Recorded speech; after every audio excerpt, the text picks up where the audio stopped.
Fresh greens. Fresh greens. The voice cut through the dusty afternoon like a small bell, light, bright, but trembling with an effort that didn't belong to a child who should have been in school at this hour. David Beckham wasn't planning to stop. He had only slowed his car because the narrow road forced him to. This was a forgotten little town somewhere between the mountains and the open desert of Northern California, the kind of place tourists never bothered to explore and city people like him rarely visited unless they were running from something: stress, noise, expectations, or maybe from themselves. But that voice, it struck him with a strange force, not loud, not desperate, yet it pierced straight through his thoughts. He turned his head almost involuntarily, and then he saw her.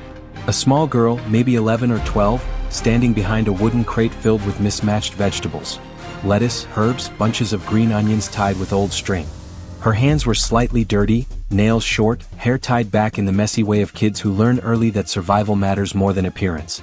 But none of that was what made Beckham freeze with one hand still gripping the steering wheel. It was her eyes. A shade of brown that wasn't rare, but the softness, the shape, the spark. Something about them hit him like a soft punch to the chest. He hadn't seen eyes like that in a very, very long time. Not since he was in his early 20s, not since Emily. His breath shortened for a second. He shouldn't have stopped.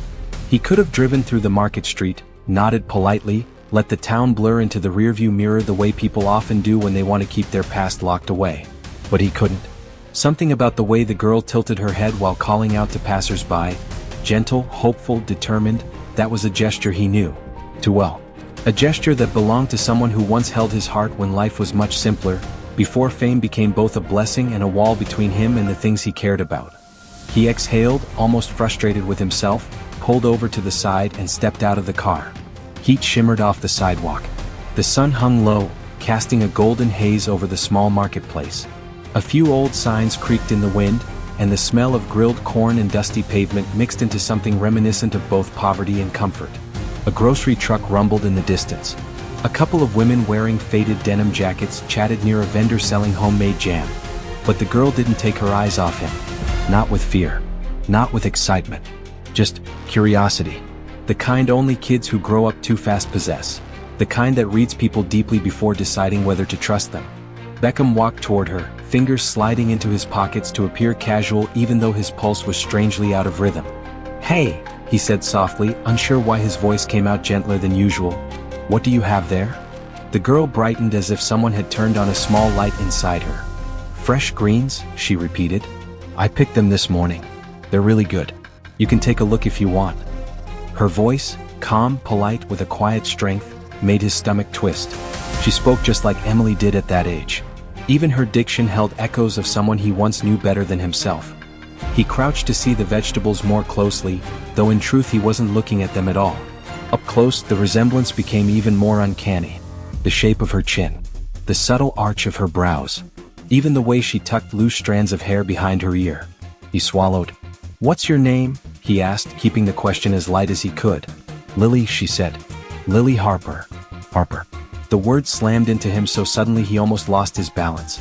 Harper. Emily's last name before she got married years after leaving him. He blinked, forcing himself to stay neutral. "Pretty name," he said quietly. "Thanks." The girl beamed, proud of something so simple yet so meaningful. "Do you want lettuce? Or you can take a mix. I made small bundles so people can buy a little of everything." Beckham didn't need lettuce. He didn't even need vegetables.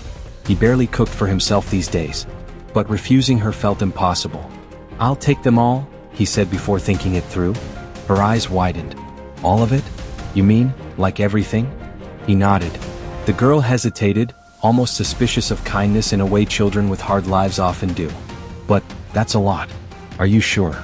"Yeah," Beckham said softly. "I'm sure." He saw the way her small chest rose with a shaky breath, the way her fingers trembled slightly as she began packing the bundles into a reused paper bag. As she worked, he watched her carefully, not in the way of someone searching for a lost child, but in the way of someone afraid he had just found one. The resemblance was no longer subtle. It was undeniable. Painfully, almost frighteningly undeniable. He had met thousands of children across the world, on fields, at charities, during events, but he had never met a child who looked like this. Not with features that mirrored his younger self so precisely it felt like looking into a time-warped mirror. "Do you work here every day?" he asked, trying to sound casual. "Only some days," Lily said, adjusting the vegetables and tying the bag neatly. My mom works too much, so I help out. She's not feeling well lately. Is she here? He asked before realizing the question might sound intrusive. Lily shook her head. No, she's at home today. My stepdad left early with the truck, so I had to walk down. She paused, then added with a shrug far too adult for her age, someone has to help. A familiar ache spread through Beckham's chest. This was exactly the kind of strength Emily had, quiet, persistent, carried like a burden but worn like armor. He wondered if Emily was really here, if she lived somewhere in this tiny, overlooked town. If she had been here all along while he was on magazine covers, traveling the world, playing stadiums packed with screaming fans. What if he had passed her years ago and just never knew? What does your mom do? He asked gently. She used to work at a laundry place, Lily replied. But she can't stand for long now. So she does whatever she can from home. Beckham nodded slowly. So they were struggling. Really struggling. He had to force his hands to stay still so he wouldn't do something stupid, like place money in her pocket or offer help too suddenly. Kids sense pity faster than adults, and he didn't want to make her feel small. He knew what it was like to grow up with limited means. That's why he respected strength in children more than in any adult. And your stepdad? Beckham asked, though the question threatened to rip something inside him. He works sometimes, she said vaguely. When he feels like it. The tone told Beckham everything he needed to know. As Lily finished packing the last bundle into the bag, she looked up at him with a shy smile. One that was so painfully familiar he had to look away for a second to catch his breath. That'll be $15, she said softly. He handed her $50. Her eyes widened like he had given her a treasure. No sir, I can't take that. Keep it, he whispered. You deserve it. For a moment she didn't speak. She just stared at him with those eyes. His eyes, glimmering with gratitude she didn't know how to express. And Beckham felt something break loose inside him, something he didn't expect, something dangerous. He wasn't supposed to care this much. She was just a kid, a stranger, a girl in a market. But was she? Lily handed him the bag, then wiped her hands on her jeans the way kids do when they're suddenly nervous. Thank you. Really? He nodded and took a step back. He needed to leave before the feeling swallowed him whole. But the moment he turned to walk away, her voice floated after him again. Come back sometime, okay? We always have fresh greens. The innocent invitation struck him harder than anything. He managed a faint smile without turning fully around. I will. But as he walked back to his car, the world felt distorted, like memories he had buried long ago were climbing out of their graves. He sat in the driver's seat for a long moment, staring at his hands gripping the wheel, knuckles white. Harper, he whispered. Emily Harper. The one who got away. The one he thought he'd marry. The one who vanished after a misunderstanding, leaving nothing but a letter and a broken heart. He had searched for her for years. And now, by some twisted joke of fate, her daughter, their daughter, might have just handed him a bag of lettuce on a dusty street in a forgotten town. The thought was too big to hold. He swallowed hard and turned the engine on. As he drove away, he checked the rearview mirror one last time. Lily was still standing by her crate, counting the money, her face lit by the soft afternoon sun. She looked happy. She looked safe. She looked like someone Beckham had once dreamed of holding in his arms. He pressed his lips together, trying to steady the storm brewing inside him. He told himself he would forget her. Forget the resemblance. Forget the name Harper. But his chest told him none of that was possible. The truth had already begun weaving its threads around him, pulling him back toward a past he never resolved and toward a future he didn't yet understand. He drove on, but the image of Lily stayed fixed in his mind, bright, haunting, unforgettable. And deep down, Beckham knew this wasn't the last time he would see her. Not even close. The following week in Easton Heights felt strangely heavier for David Beckham. He went back to his daily routine. Morning workouts, meetings for charitable projects, and preparations for a new youth sports initiative, but the image of the little girl at the farmer's market kept coming back to him. Her shy smile, the way she held out that small bundle of greens, how she hesitated before speaking, as if she didn't believe she deserved to be heard. Something about her had stayed with him in a way he couldn't explain.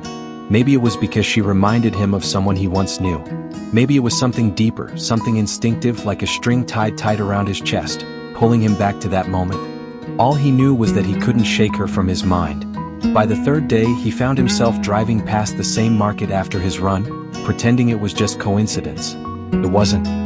He scanned the stalls quickly, almost embarrassed to admit, even to himself, that he was looking for her. He didn't stop, He kept rolling slowly down the road until the vendors disappeared from his rearview mirror.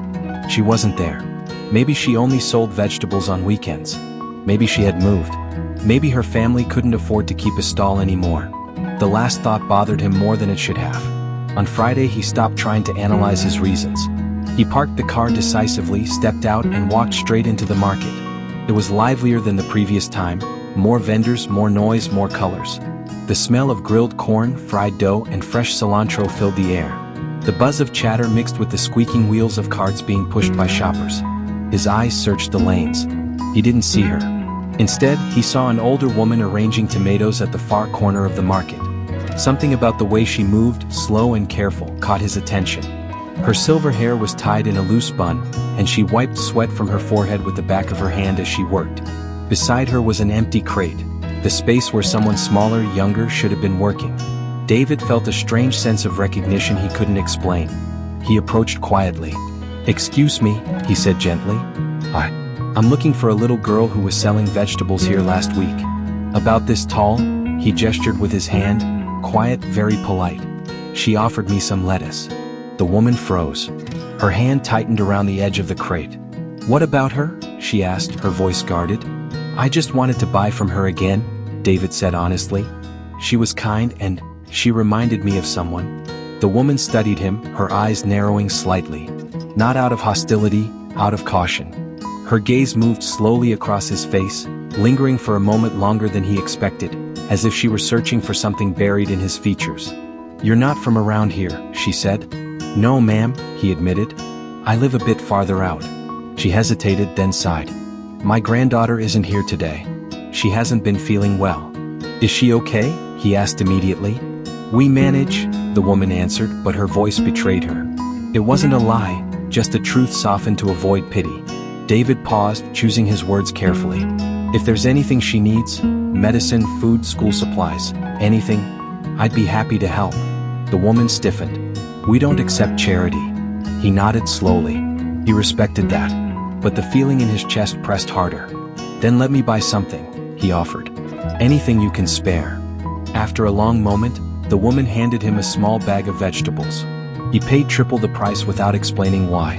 She tried to refuse, but he insisted gently until she finally accepted.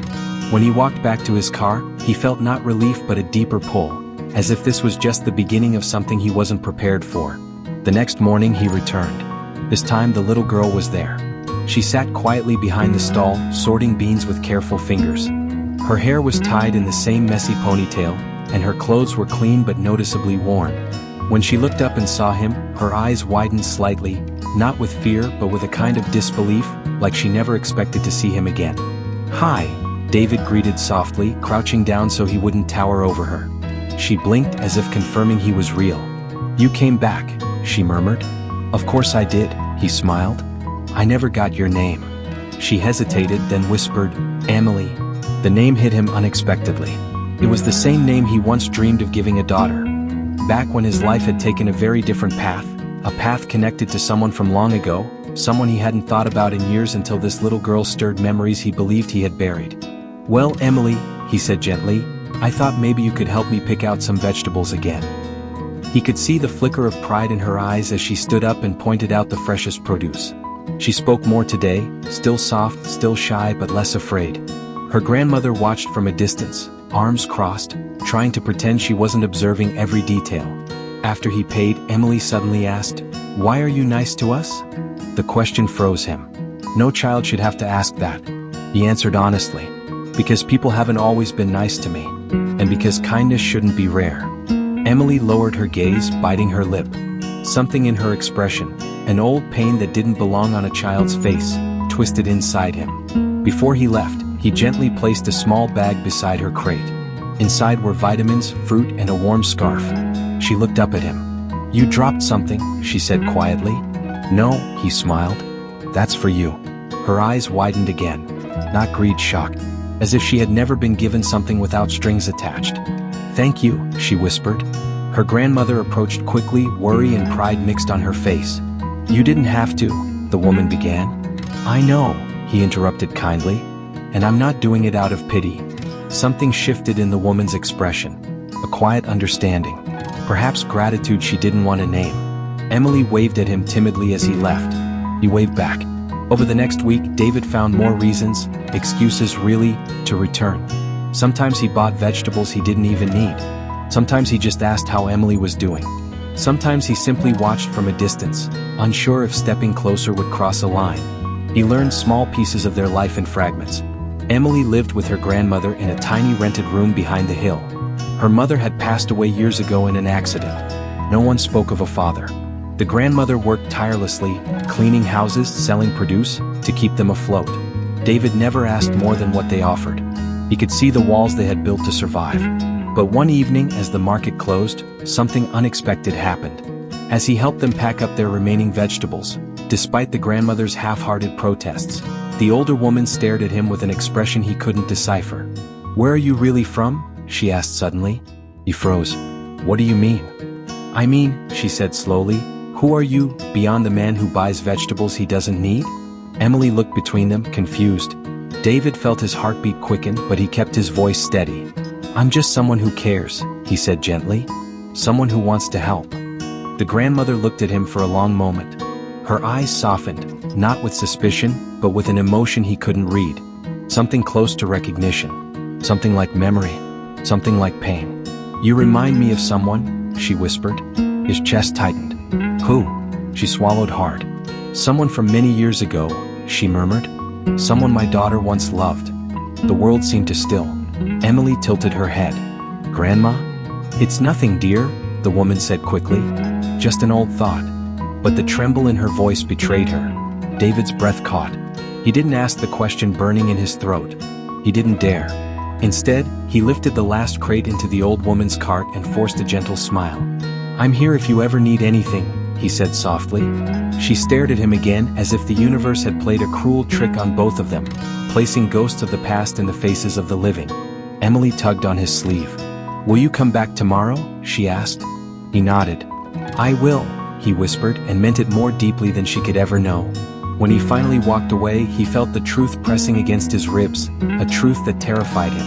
He wasn't just returning to help them. He was returning because part of him already belonged to that little girl, because deep in his heart, he feared the impossible was true, because she might be his, because fate, after all these years, might be bringing him back to a life he didn't know he had lost. David stood in the parking lot for several minutes after leaving Emily's house that first day, unable to start the car.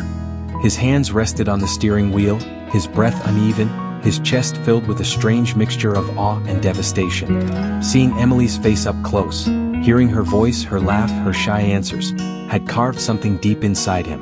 There was no room for denial anymore. Something in the girl was undeniably his. And yet he also knew her world had its own structure, its own balance, its own father figure. Tearing that apart would be unforgivable.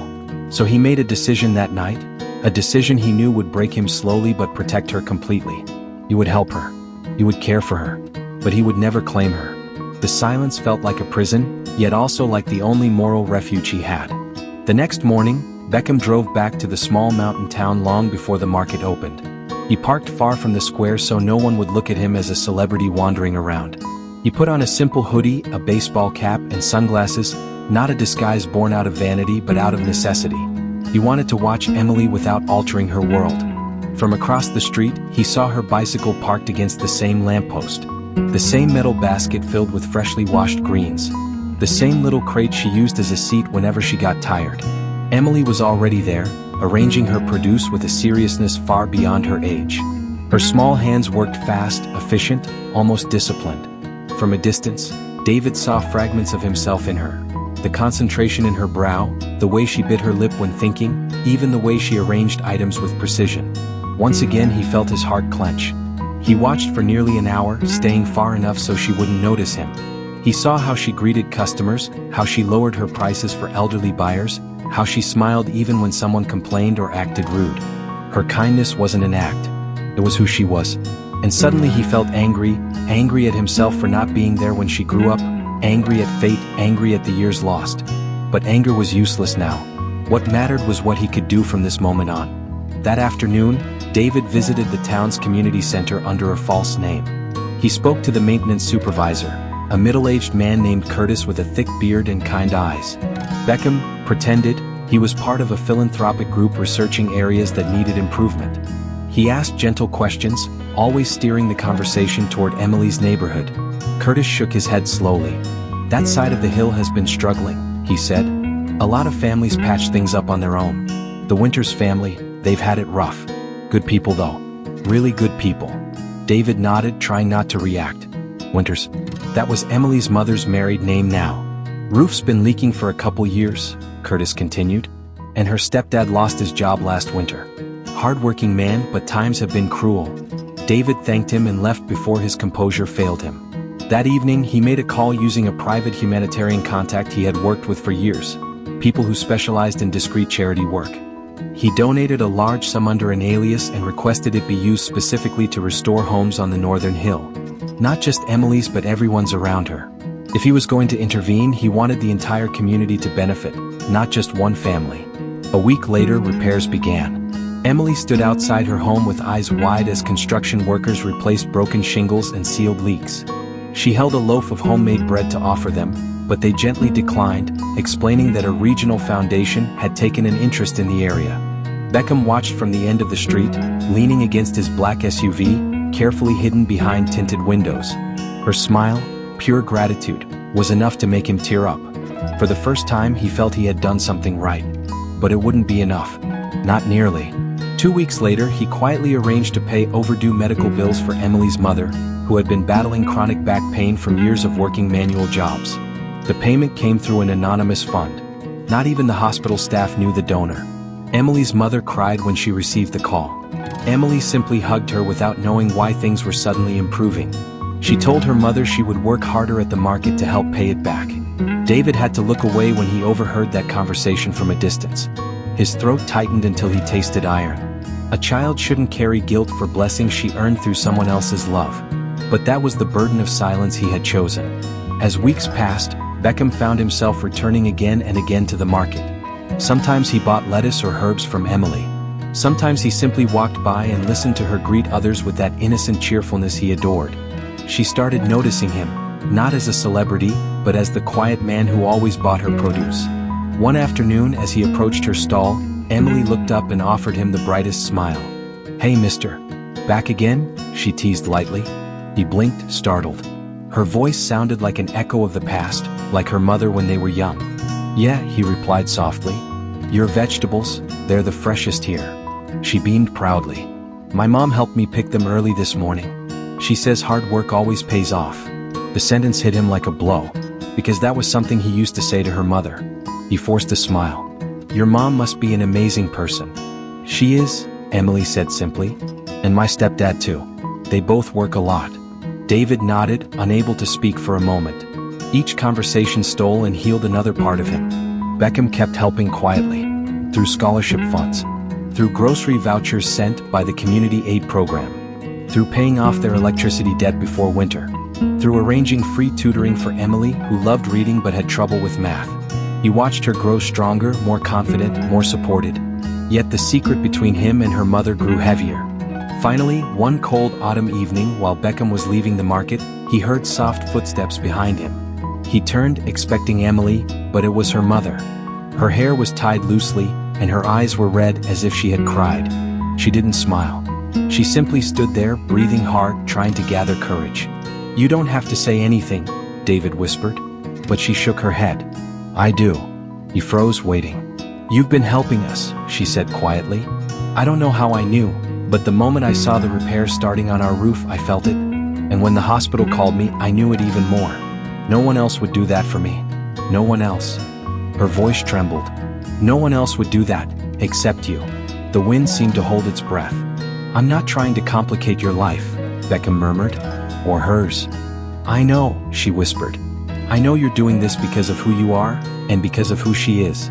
Silence settled between them like soft snow. Finally, she looked him in the eyes. "She doesn't know," her mother said. "And she can't know. Her stepfather, he's a good man. He raised her like she was his own." David nodded slowly. "That's why I'll never tell her." A tear slipped down her cheek. "You're a good man too, David," she said softly. "No," he replied. "I'm just trying to be the father she deserves, even if she never calls me that." His voice broke. Her mother covered her mouth, trying not to cry. "You're giving her a future," she whispered. "And that's enough," he said. "It has to be enough." They didn't hug. They didn't touch. They didn't make promises. They simply shared a moment of profound understanding. Two people bound by love for a child who could never know the truth. As she walked back toward the market, Beckham leaned against a wall, letting the tears fall freely for the first time in years. He loved Emily in the purest way possible. Without ownership, without recognition, without hope of hearing her call him Dad. And yet he knew he would continue. He would help her quietly. He would be her unseen protector. He would be the shadow behind every good opportunity she received. Because sometimes a father's love didn't need a name. It only needed a purpose. Emily thrived in the following weeks. Her grades improved. Her health improved. Her mother's condition stabilized. Anne Beckham continued visiting the market, standing close enough to feel her warmth yet far enough to protect her innocence. The silence hurt him every day, but the love made it bearable. The winter sun was low over the small mountain town when David Beckham parked his SUV near the market square once again. He had told himself he wouldn't return so often, that he needed distance to regain control of the emotions he kept locked inside. But distance was a lie. The moment he drove away each time, the ache in his chest pulled him back like gravity. He couldn't help it. Something about seeing Emily, seeing the life she lived, watching her carry her world with quiet resilience, was the only thing keeping him going these days. As he stepped out, the air burned with cold. Vendors had wrapped scarves around their necks, and smoke from a nearby food cart drifted upward like a thread of silver. The market was quieter than usual. Winter slowed everything. But Emily was there. She was arranging greens into neat bundles, her small fingers red from the cold. Her cheeks were flushed, her breath fogging slightly in the air. She looked up while tying a rubber band around a bundle, and her face lit up with that bright, effortless smile, the one that always felt like sunlight after a long night. "Hey, mister," she called out. "You're back again? I saved some fresh kale for you. Picked it this morning before school." He walked toward her slowly, trying to hide the tremble in his voice. "Before school? That sounds like a lot for someone your age." "I don't mind," she replied, shrugging, the innocence in her tone almost unbearable. "Mom says early mornings make you strong. And my stepdad says I'm the toughest kid in town." David swallowed hard. Everyone else could say that. He couldn't. He reached her stall and looked at the vegetables, though he barely saw them. All he saw was her movements, her gentle manner, the way she tapped her foot when she was excited, the way she tilted her head when curious. He didn't know if genetics could really be seen in such small behaviors, but in Emily they were unmistakable. "So," she said, handing him a small paper bag, "this is for you. On the house." He blinked. "I can't just take this." "You help me so much," she said brightly. "You always buy from me. You're one of my best customers. So this time it's my turn." He took the bag carefully, as though touching something sacred. "Thank you," he whispered. But she wasn't done. "And," she looked around shyly, "I also wanted to say, thank you for being nice. Not everyone stops to talk. Not everyone sees me." David's chest tightened. "If you only knew," he thought. "If you had any idea how much I see you, how much I wish I could tell you why." But he couldn't. And he never would. He knelt down so he was eye level with her. He didn't touch her, he never crossed boundaries. But his voice softened in a way that came from somewhere deep and unguarded. "You deserve to be seen, Emily," he told her. "You deserve every good thing in this world. And one day you're going to have them. All of them." She blinked at him, unsure why his words felt heavier than they sounded. "You talk weird sometimes," she said with a giggle, and he laughed, wiping away the sadness before it showed. Just then, her mother appeared from behind a stall where she'd been buying flour. She froze momentarily when she saw them, the wind tugging at her coat. Emily waved at her happily. "Mom, look who's here." Her mother approached, her steps steady, her face calm. But her eyes, those eyes, held emotions she never voiced. "Good afternoon, David," she said softly. He stood up. "Good afternoon." Emily looked between them. "You two know each other?" "A little," her mother answered gently. "We met a long time ago." Emily didn't think twice. Childhood didn't understand the heavy weight of decades-old memories. Her mother nodded to the paper bag Emily had given him. "She's been excited about giving you that since yesterday." David forced a smile. "It means a lot." Emily ran off to help an elderly woman carry groceries to her car. Beckham watched her go, her ponytail bouncing, her small boots kicking up dust. She was kindness made into a person. "I can't thank you enough for what you've done," her mother whispered when they were alone. "Every single thing. I know it's been you. I recognize your signature kindness. Even after all these years." "You don't have to thank me," he replied quietly. She's everything."